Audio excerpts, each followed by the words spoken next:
Well, hello, Arizona. It's great to be here. Nice to win the election. That's very nice to win. And I want to wish everybody a very Merry Christmas. They don't say that too much anymore. We say it. And when I had all that smoke backstage, I said, hey, are there any steps in front of me? I don't want to go down. I go down, that would not be good. We don't want to do that, nice and slow. But I just want to thank you. What a beautiful production this is. What a great job the whole group does. And it's been amazing. Turning Point's been amazing. And it's really been tremendous numbers of American patriots. It's really been great. And you saw what happened last month. And we had Turning Point's grassroots army. It's an army. They turned out to vote. And they voted in record numbers. And everybody else voted in record numbers, too, I have to tell you. And we did something that was really epic. We won a battle that a lot of people thought was very hard to win, you know, too big to rig. Remember what I said, too big to rig? We make it too big to rig, we're going to win. And it really was one of the great political victories in the history of our country, and that's good. They said one of the very big radical left newspapers said the most consequential election in the last 129 years. And I said, couldn't they have made it a little bit longer than that? You know, 129 years, but that's pretty good. But we won. Oh, it's so nice. We won the popular vote by a lot, by millions and millions. And I used to hear the first one, we won and we did great. And they always would say, while he didn't win the popular vote, he won the electoral college. You know, they'd say that low. But we actually did very well then, but we did really well the second time. And this time, we said, to hell with it. We've got to just blow them away. And that's what we did. We blew them away. So we won all 7 swing states. Remember, they were saying, well, you know, we did very well in early voting, so we didn't have to win too much, because we were way ahead. But they said, well, he only has to win 2, but we won all 7. Can you believe it, huh? We won all 7. And we carried the great state of Arizona, something not easy for a Republican to do, but it was easy for us to do. And we had more than a 6-point landslide. That's called a landslide here. And not only did we reclaim the White House, we also took back the U.S. Senate. And we won the largest popular vote majority for House Republicans in a presidential year since 1928. That's a pretty good thing. And I want to express my tremendous gratitude to Charlie Kirk. He's really an amazing guy. Amazing guy. And his whole staff for their relentless efforts to achieve this very historic victory. It's such a great honor. It's not my victory, it's your victory. It's a great honor. Man, we worked hard on this. We knew bad things happened in 2020. And if I didn't know that we won in 2020, I wouldn't have done this, because it would have been like the ultimate poll, right? But we won by a lot. And this time we said, look, now we got to really win by, and we won by so much, they just, you know, they threw all their placards. They wanted to protest. They were all set. And at about 9 o'clock, they said, man, this guy's killing us. They threw the placards. They went home, and we had no riots. We had no anything. It was a beautiful thing to watch. They just said, we lost. And we want to try bringing everybody together. We're going to try. We're going to really give it a shot. The thing that brings people together is victory. It's winning. And we had that for much of my first year. We had the greatest economy in history in our first term. We can now call it a first term. We had the greatest economy in the history of our country, maybe in the history of any country, frankly. And we did things that nobody could have done, and we're going to do them even better now. We're going to be drilling, as we say, drill, baby, drill. We're going to drill, baby, drill. But we're going to be doing a lot more than drilling. But I also want to give a very special thanks to everyone at Turning Point Action who outworked and outsmarted, always outsmart. You gotta be smart too, and outorganized the radical left opposition. We had very strong opposition, not in terms of numbers, but I will tell you, something's happened, because that was a big defeat for them. Nobody expected the numbers. you know what happened? The pollsters went around, and whenever anyone said, it's none of your business, they say, who are you voting for, or who did you vote for? They said, it's none of your business. And sometimes they said much tougher language than that, but I'm not going to get into that because I'll get in big trouble on the home front. And with Franklin Graham, please, sir. He says, please, sir, please don't use foul language. You speak so beautifully. You can do just as well. Actually, it doesn't work quite as well, but that's okay. It's just emphasis. But when they said, essentially, it's none of your business, that was a Trump vote. And they had the highest numbers of people that said that because they don't trust the press, etc. And we had the highest numbers, and that's why the polls showed us winning, but not winning in a landslide like we did. And we sort of knew that was going to happen. We could tell by the rally signs. Look at this. Here we won. There's no reason except celebration, but that's not a bad reason, is it? And look at the crowd. They have 7,000 or 8,000 people standing outside. They can't get in. Would anybody like to give up their seat, please? Huh? You know, doing this for years, I don't think I've ever had anyone say, yes, yes, I'll give it up. Just one person, nobody. The Democrats and the media said that Turning Point could never run a ground game. They weren't experienced. They didn't know Charlie, right? But when the ballots came in, the other side really didn't know what the hell hit them. They got hit hard. The victory was such an outstanding one, such a big one. And the other side now, and we don't want this. We want people to be happy and healthy. But they did. They lost their confidence. If you watch television now, they're all befuddled. They don't know what the hell happened. They're befuddled, to use quite a nice word that my mother used to use years ago, talking about somebody that's a mess. But they did. They've lost their confidence, and hopefully they'll lose it for a long time and then come over to our side because we want to have them. We want to have them. And we're going to have some inauguration on the 20th. We're going to have something. It's going to be great. Going to be great. But something happened also in the election. All 50 states shifted toward the Republican Party, every single one of them. And together we won the largest share of African-American voters of any Republican in modern history. Actually, in history.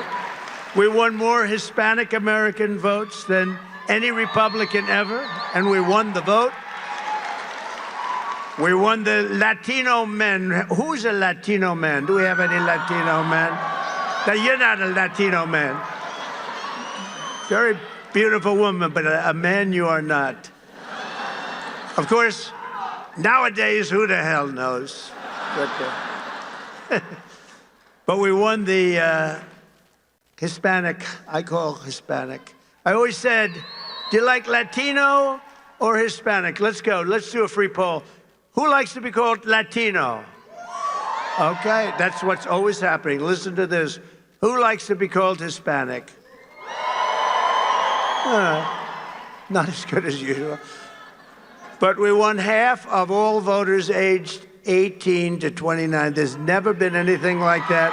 We won by 36 young people. And we got the highest share of youth vote of any Republican ever before in history. And we had great people. You know, my son Barron said, Dad, you got to see this one, that one, this one. He said he likes Joe Rogan a lot, too. He said, you got to see Joe Rogan. Dad, you got to do an interview with these people. And he is a sort of a feel for young people. I guess that's a nice thing to have when you're young. But he has a feel for it, and it was amazing. So we got the highest vote ever for a Republican candidate. We won by 36 points with young people. That never happens. A Republican loses by 36 or 40. So I'm going to have to start thinking about TikTok. I think we're going to have to start thinking. Because, you know, we did go on TikTok, and we had a great response. We had billions of views, billions and billions of views. They brought me they brought me a chart, and it was a record, and it was so beautiful to see. And as I looked at it, I said, maybe we got to keep this sucker around a little while, you know? Who wants to? Oh, look, I see Sheriff Joe. Sheriff Joe, could we use you on the border? Stand up. Sheriff Joe. Look at that. He had no problems with the border. You could straighten your border out in 2 minutes. We'll put Sheriff Joe over there. And and you're looking good, Joe. You're looking good. And we miss your wife, right? Your great wife. She's up there proud as hell of you. But he had no border problems. You didn't have any border problems, and we'll do that very shortly for you. We're going to have, you have a governor that doesn't know what the hell she's doing. You have people that don't know what they're doing, and we're going to change it because your border is a disaster. Your border is a disaster, what's going on. And you just have a few days to wait. We're going to be fully operational, I would say, by about 2 o'clock on the 20th. 20th of January.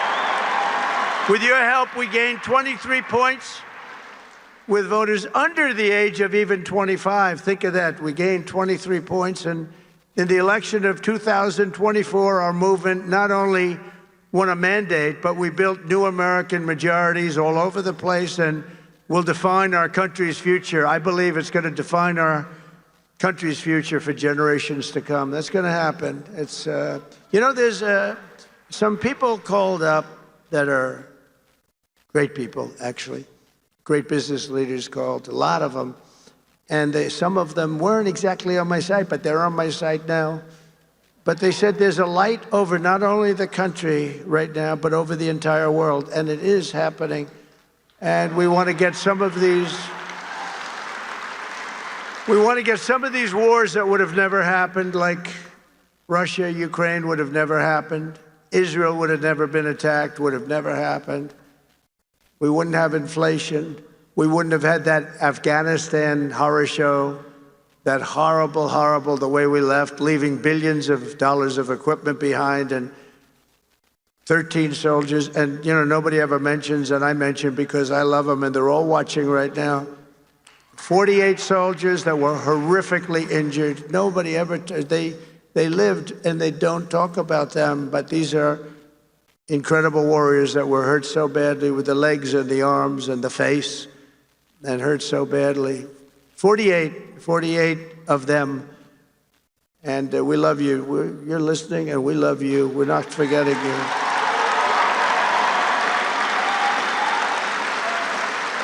And for all of us standing before you today, I can proudly proclaim that the golden age of America is upon us.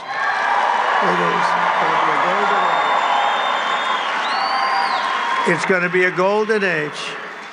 There's a spirit that we have now that we didn't have just a short while ago. Sadly, we didn't have. Well, who the hell can have spirit? Watching women get beat up in a boxing ring? I don't think that's spirit, right? We're going to end that one quick. We're going to end it very quickly. We're going to end that one very quickly. Since the election, the stock market has broken one record after another. The biggest gain of stock market after an election in history. That's a good sign. In a single month, small business optimism soared 41 points, which is a record. That's a record. Bitcoin has surged to an all-time record high of $108,000. Congratulations. Congratulations. And just last week, in an overwhelming statement of confidence in our leadership, the CEO of SoftBank, a very highly respected man in Asia, Masayoshi Son, you probably saw it, announced that he will be investing, and only because I won the election, he made that clear, only because he has confidence in the United States, between $100 billion and $200 billion. And he's going to be investing. It's equal to about 100,000 jobs at least. And all over the world, people are investing now. They're starting the investments, and it's going to be a beautiful thing with the jobs. But they're calling it the Trump effect because even before taking office, we're already bringing in the jobs and opportunity and safety and common sense back to the USA. We're bringing common sense back. Maybe that's the most important thing. I think common sense is the most important thing, but not only are we seeing it at home, but we're seeing it abroad as well. The European Union is suddenly talking about buying vast new quantities of natural, American, beautiful natural gas. It is beautiful, and it's very inexpensive. It's a lot less expensive than windmills all over the place. A lot less expensive. But I've informed Mexico and Canada that they will have to step up and stop the illegal aliens and illegal drugs from pouring into our country. Have to stop. And that goes for the European Union, and it goes for many other places. European Union's treated us very, very badly. We have hundreds of billions of dollars with deficits. They don't take our cars. They don't take our agricultural product, but we take theirs. And they've got to be careful. They can't treat us that way. They're not going to be treating us that way for long, that I can tell you. Because we're not going to let them turn the United States into a dumping ground. We're not going to let it happen. We pay Canada in subsidies and deficits over $150 billion a year. And you say, why are we doing that? Why are we paying Canada $150 billion? Essentially, we're paying Canada, and we love Canada. I have so many friends. I love Canada. I love it. But why are we spending $150 billion on Canada? Yet Canada allows people and drugs to flood in through our northern border. You know, we have a northern border that's not doing so well either. Likewise, people are coming in from Mexico in numbers that have never, ever been seen before. We had 21 million people come in over the past 4 years. Think of that, 21 million people. And you see a lot of these people should not be here. They come from mental institutions and prisons from all over the world, not just South America. Hundreds of thousands more are racing to get across before January 20th. You got to see it. And I was very strong with Mexico. I spoke to the new president, who was lovely, wonderful woman, and President Sheinbaum, wonderful woman, actually. But I said, you can't do this to our country. We're not going to take it anymore. You can't do it. But I've informed Mexico that it just cannot continue. We're not going to let it continue. The United States has lost 300,000 people a year. Think of that. I don't know. I mean, how many people, everybody you meet said, I lost my daughter, I lost my son to drugs, to fentanyl, mostly to fentanyl, but to drugs. Families are being destroyed, and we're going to stop it. We're not going to let that happen. And we're also going to be doing something that's, I think, going to help a lot. We're going to do very big advertising campaigns, just like a campaign for running for president. We spend a lot of money, but it'll be a very small amount of money relatively. We're going to advertise how bad drugs are for you, how bad they are. They ruin your look, they ruin your face, they ruin your skin, and ruin your teeth. If you want to have horrible teeth, take a lot of fentanyl. If you want to have skin that looks so terrible, take fentanyl. We're going to show what these drugs are doing to you. Nobody's done that before, and we're going to do it. And that is, it's going to be like running a political campaign, just like running for president, just like we just did. We had some pretty good ads, right? We explained what these people have done, how they're destroying our country. I mean, who would let millions of people pour in from prisons and jails and mental institutions, and I always say insane asylums? You know, the press gave me a hard time because sometimes I'd use the word, a name, Hannibal Lecter. They said, why does he mention Hannibal Lecter? That has nothing to do with it. Why would he? I mean, are they stupid? The fact is that we don't want Hannibal Lecter. You know what that is? Silence of the Lambs. We don't want Hannibal Lecter, Dr. Hannibal Lecter in our country, do we, huh? And you know what happened when they went to the voting booth? Or, unfortunately, they signed their mail-in ballot, but we got by it. We got to change all of that stuff. We got to have great, fair, confident elections. But when they went into the booth or they signed their ballot, they said, Hannibal Lecter, that's a bad guy. We don't want him here.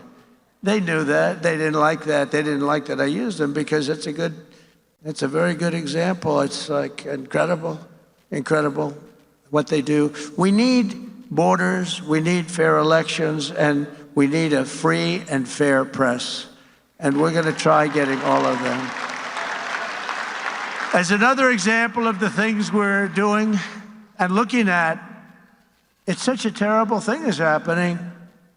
The Panama Canal is considered a vital national asset for the United States of America due to its critical role, American economy, the whole world economy, and also national security. The Panama Canal. Has anyone ever heard of the Panama Canal?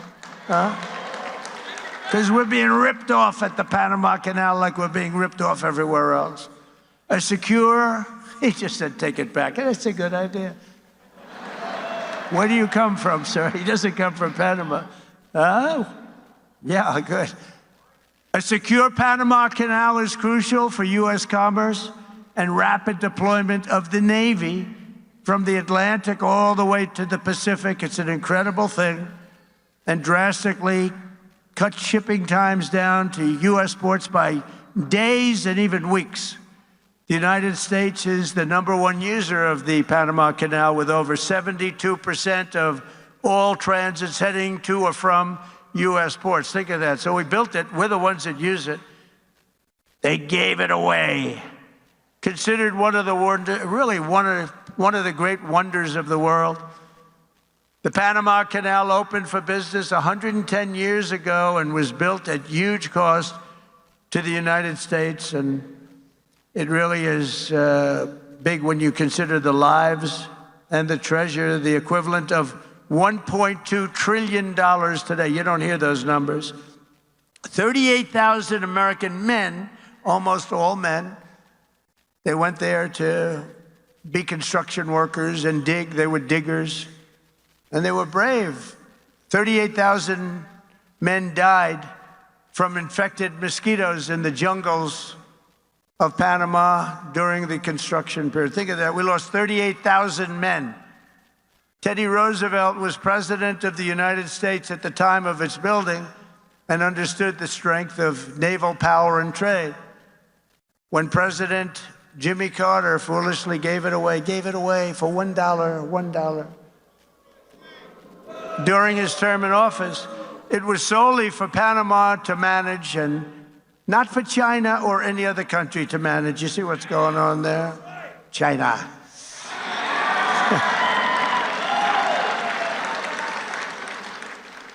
It was likewise not given for Panama to charge the United States, its Navy, and its corporations doing business within our country exorbitant prices and rates of passage, which they do. They charge us like it's a disgrace.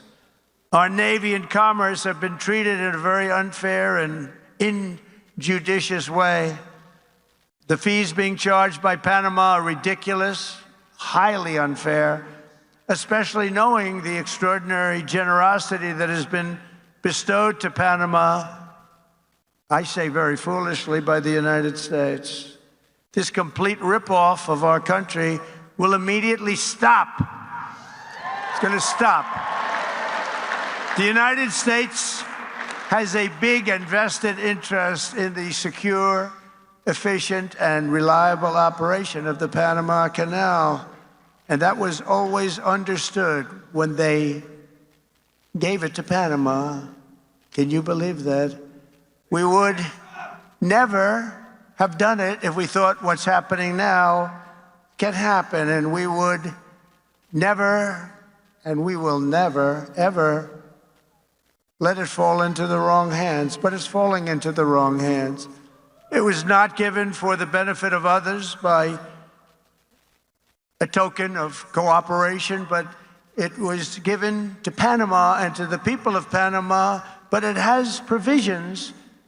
You got to treat us fairly, and they haven't treated us fairly. If the principles, both moral and legal, of this magnanimous gesture of giving are not followed, then we will demand that the Panama Canal be returned to the United States of America in full, quickly, and without question. I'm not going to stand for it. So to the officials of Panama, please be guided accordingly. William McKinley, the 25th President of the United States, was because of the vast sums of money that he brought into our country, the person really who got us the money that President Theodore Roosevelt used to build the Panama Canal and a lot of other things. McKinley was a very good, maybe a great president. They took his name off Mount McKinley, right? That's what they do to people. Now, he was a great president, very good president at a minimum. He was a very good businessman. He was a businessman, then a governor, very successful businessman, and then he ran for president, and he won. And he was able to use business principles, and he was a strong believer in tariffs. And we were actually probably wealthiest of any time, relatively speaking, at any point in the history of our country. In the 1890s, we were so wealthy, we had commissions set up what to do with all the money that we were taking in. We had no income tax. We only had tariffs. I consider that to be the most beautiful word in the dictionary. But President McKinley was the president that was responsible for creating a vast sum of money in the United States that Teddy Roosevelt then spent. So let's say they were both excellent presidents, but McKinley did that, and that's one of the reasons that we're going to bring back the name of Mount McKinley, because I think he deserves it. I think he deserves it. There are lots of things we can name, but I think he deserves it. That was not very gracious to somebody that did a good job, and as you know, he was assassinated. He was assassinated. We have accomplished so much in just 47 days since the election, but that's only the beginning of what we will achieve together as the 47th President of the United States of America. Over the past few weeks, I've nominated an all-star cabinet of some of the most fearless, determined, and brilliant individuals ever to step forward for public office. And we're getting great reviews, I have to say, and they're all doing well. But we're getting fantastic reviews on the people that we chose. It's we chose. Because I wouldn't choose them if I didn't think you liked them. I don't have that kind of courage. You like every one of them, and everybody. I mean, people are amazed at the quality. Our Secretary Scott of the Treasury is central casting, the whole group. But to get wokeness out of our military and restore the unquestioned strength and fighting spirit of the American Armed Forces, I have appointed Pete Hegseth to be our next Secretary of Defense. He's going to be great. You know, I've interviewed with him a lot on Fox, and all he ever wanted to talk about was the military, including when we weren't on. He'd talk about the military. He'd talk about how unfairly our soldiers were treated. Can I give a pardon to this one or that one who was treated so unfairly? They teach them to be fighting machines, and then when they fight, they want to put them in jail for 35 years. And he was very strong on that. That's all he wanted to talk about, really, and it just seemed so natural to me. Plus, he had a great education, went to Princeton and Harvard, was a tremendous student, and he's a very vibrant, strong guy. I think he's going to be great. He's doing well to make our intelligence community respected even more. I don't even think the word even is right, because we had some bad years with these people. But we're going to do something. We're going to stop looking at all of these horrible foreign wars that we've gotten ourselves through stupidity. We're in wars at countries that nobody ever even heard of before. And we're going to be smart. We're going to be guided by strength. And we're going to have peace through strength like we had. I had no wars other than I wiped out ISIS. We wiped out ISIS in a small fraction. They said it was going to take 5 years. It took 4 weeks. We have a great military, not the ones you see on television, the real generals, but I've nominated Tulsi Gabbard as our Director of National Intelligence. And to be our next Secretary of Health and Human Services, I decided, look, something's going on here. When you look at like autism from 25 years ago and you look at it now, something's going on, and I nominated Robert F. Kennedy Jr.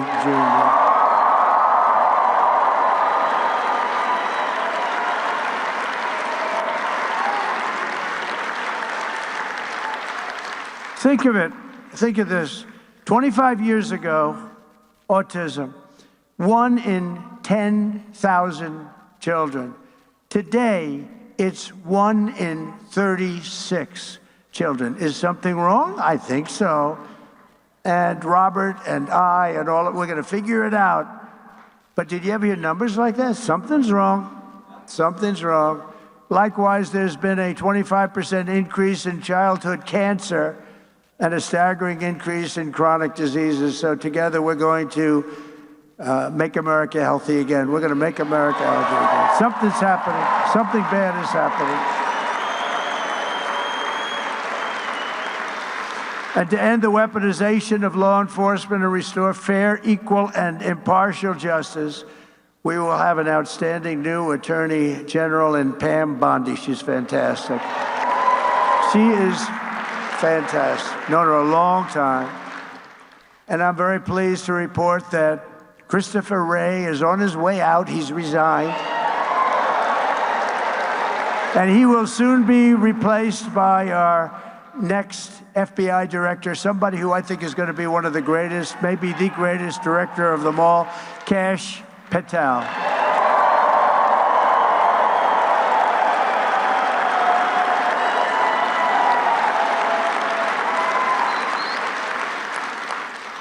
I campaigned on an agenda of delivering profound change to Washington, and last month the American people voted for change like they've never voted before, and in overwhelming numbers that nobody saw coming. I saw coming, because I think we all saw coming. When you went to the rallies, you saw that. We'd have, like we had in New Jersey, 107,000 people, and they'd go out the next day and they'd have 30 people, maybe 40 if they were lucky. And then I heard how it was going to be a close race. I said, why is that? Why is that? I don't quite get that. But now the Republican Senate majority is working very hard to confirm my nominees, and we appreciate it.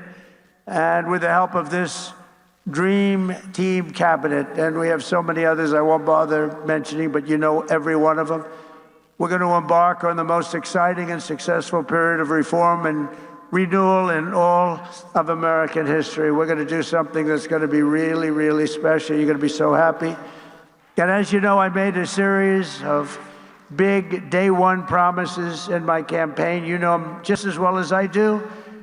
And 29 days from now, I intend to keep those promises to the American people. And just as we did 4 years ago, my administration will live by the motto, promises made, promises kept. We did keep our promises.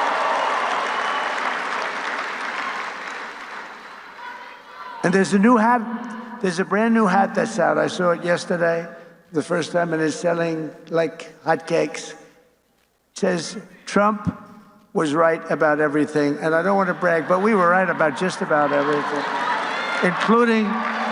including foreign policy, these crazy wars that we're in. One of the things I want to do, and quickly, and President Putin said that he wants to meet with me as soon as possible.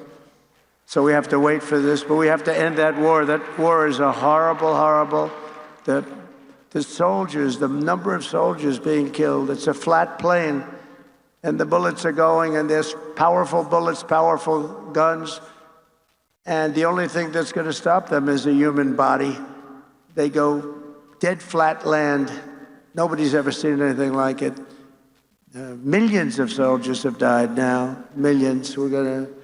We're seeing numbers that are just crazy. Got to stop it. It's ridiculous. Would have never happened if I was president. That war would have never happened.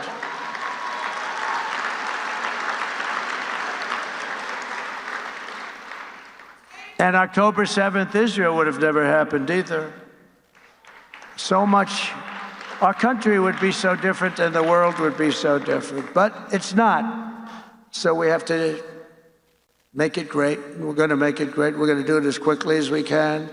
On my first day back in the Oval Office, I will sign a historic slate of executive orders to close our border to illegal aliens and stop the invasion of our country. And on that same day, we will begin the largest deportation operation in American history, larger even than that of President Dwight D. Eisenhower. And as part of Operation Aurora, you know all about Aurora, how horrible that's been. Every single foreign gang and illegal alien member, all of this criminal network operating on American soil will be dismantled, deported, and destroyed. Going to get them out. Think of it. They sent their gang members to us. Busload after busload. We had an open border.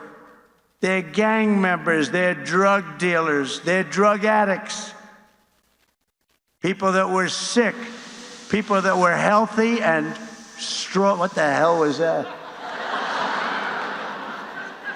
You get the little yips up here every once in a while. I wonder why. That was a strange sound. I've heard some very strange sounds. Every foreign gang member will be expelled, and I will immediately designate the cartels as foreign terrorist organizations. We're going to do it immediately. And we'll unleash the full power of federal law enforcement, ICE, Border Patrol. How good is, by the way, how good is Tom Homan, right?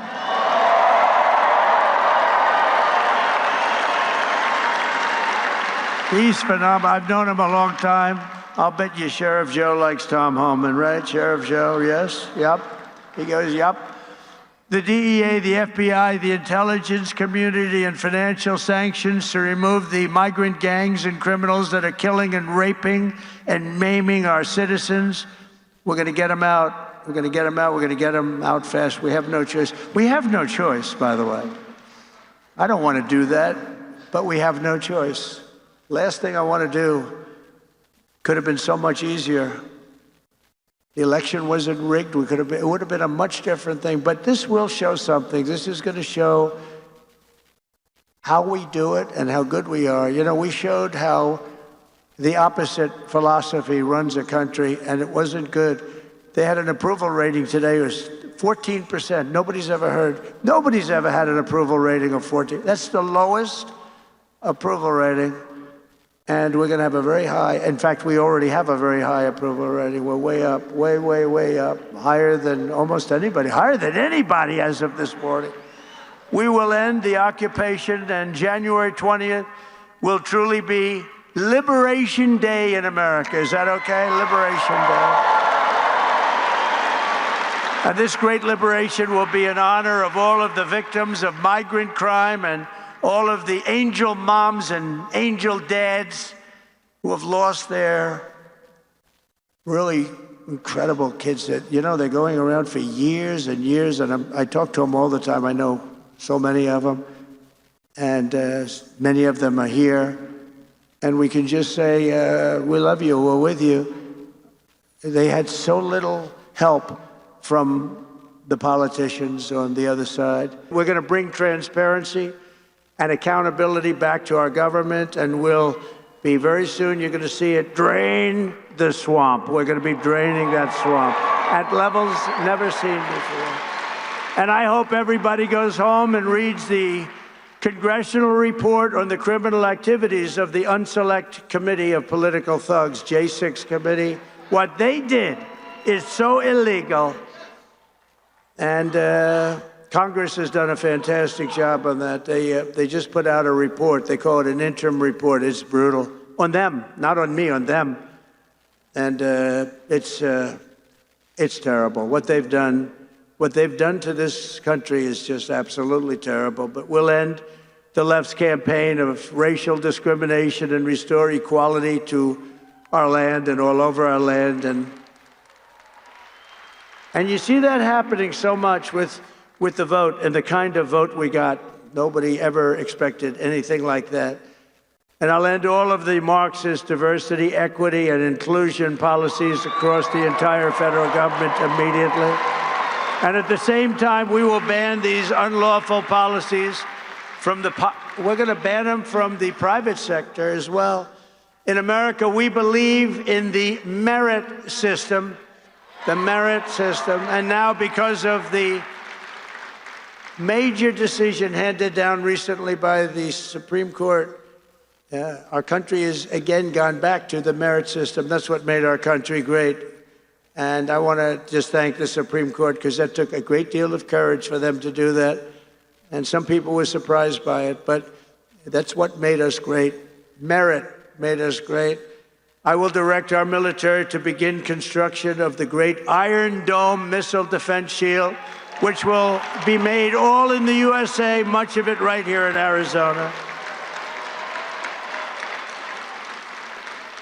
You know, Ronald Reagan wanted to do it many, many years ago, but they didn't really have the technology. It's lucky that he didn't, because they didn't, but they have it now. We can knock a needle out of the sky.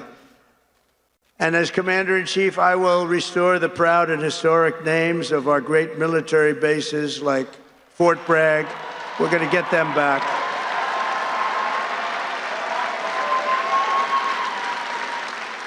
And woke has to stop, because along with everything else, it's destroying our country. We're going to stop woke. Woke is bullshit.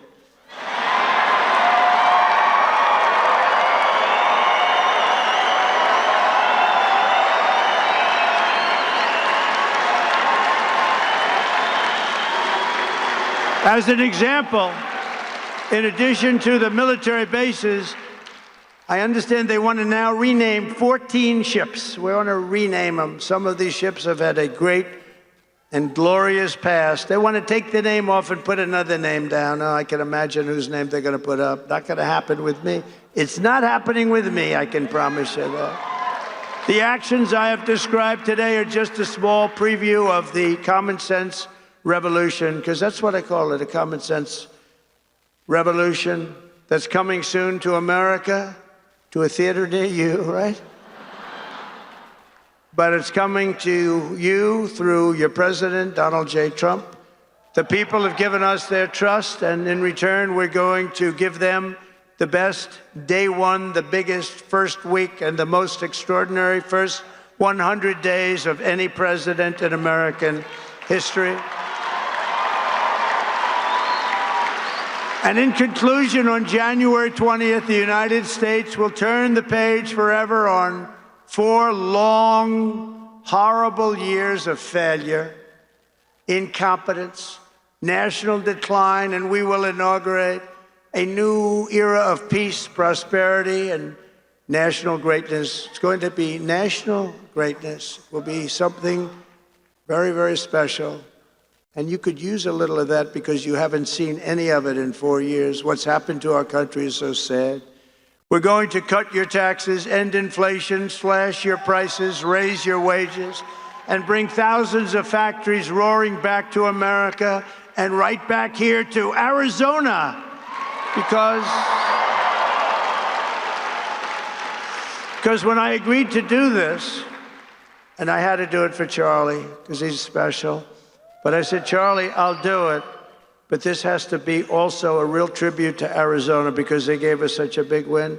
And I said, I'll get in my plane at 4:45 in the morning, and I'll fly here, but we have to really acknowledge and take care of the people of Arizona, because you were fantastic. And I just want to thank you for that big win. Not an easy win.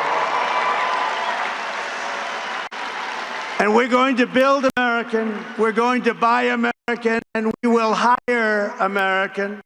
I will end the war in Ukraine. I will stop the chaos in the Middle East, and I will prevent, I promise, World War III, and we're very close to World War III. We will crush violent crime. We're going to stop violent crime. We're going to have to be tough. Please get ready. You're going to have to be tough. We can't let this happen. Our cities are crumbling. And give our police the support, protection, resources, and respect they so dearly deserve. And I rebuilt our entire military at a level that it had never been. Unfortunately, we gave a big chunk of it to Afghanistan. You believe that one? What a terrible thing. But we will, again, rebuild those sections of our military that have been so badly hurt. Plus, we give so much of it away. You know, when I came in the last time, we had no ammunition. Can you believe it? I was greeted with a general, sir, we're very low, almost no ammunition. I said, keep it quiet. Let's not let the enemy know that. That doesn't sound too good. Steve Bannon would say, that's not a good thing. No ammunition is not good, right, Steve? And I built so much ammunition so fast, nobody's ever seen anything like it. We give a lot of our ammunition away, as you know. And we have to take care of ourselves. We have to protect ourselves. And we have to make our country great. We just can't keep doing what we're doing. Especially when these wars never had to start. They never had to start. We will rebuild our once great cities, including our capital in Washington, D.C., making them safe, clean, and beautiful again, and we'll do it quickly. We'll teach our children to love our country, to honor our history, and to always respect our great American flag.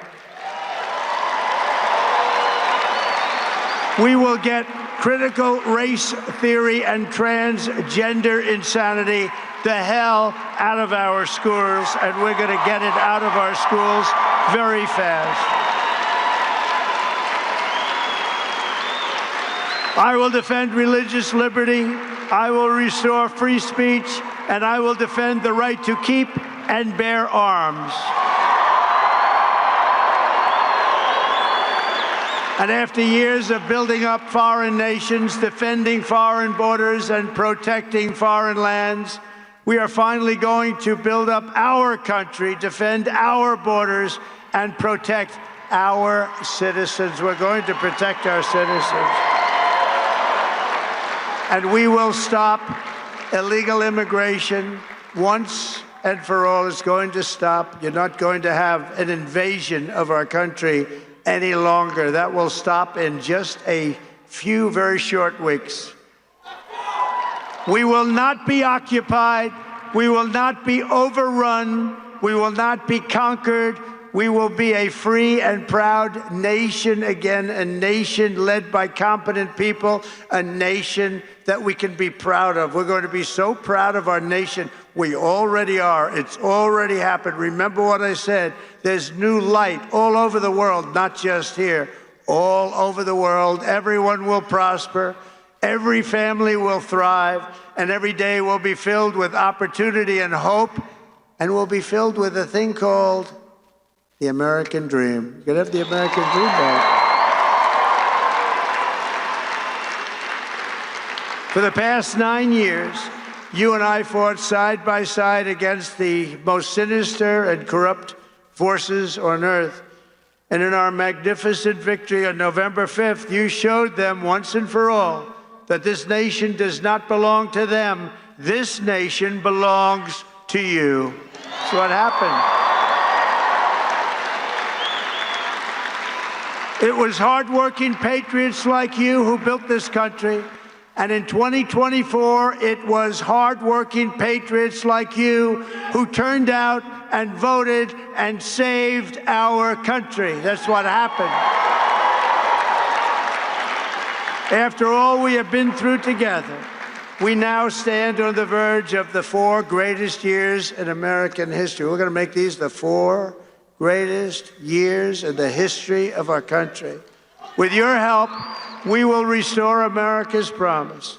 We will rebuild the nation that we love, and we will do it very, very fast. That's what we want. We are one people, one family, and one glorious nation under God. We will never give in. We will never give up.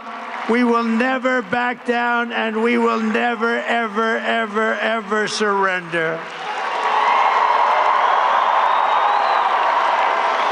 Together we will fight, fight, fight, and we will win, win, win. We're going to win a lot.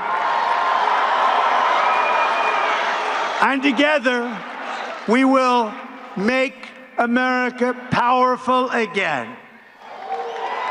We will make America wealthy again. We will make America healthy again. We will make America strong again. We will make America proud again. We will make America safe again. And we will make America great again.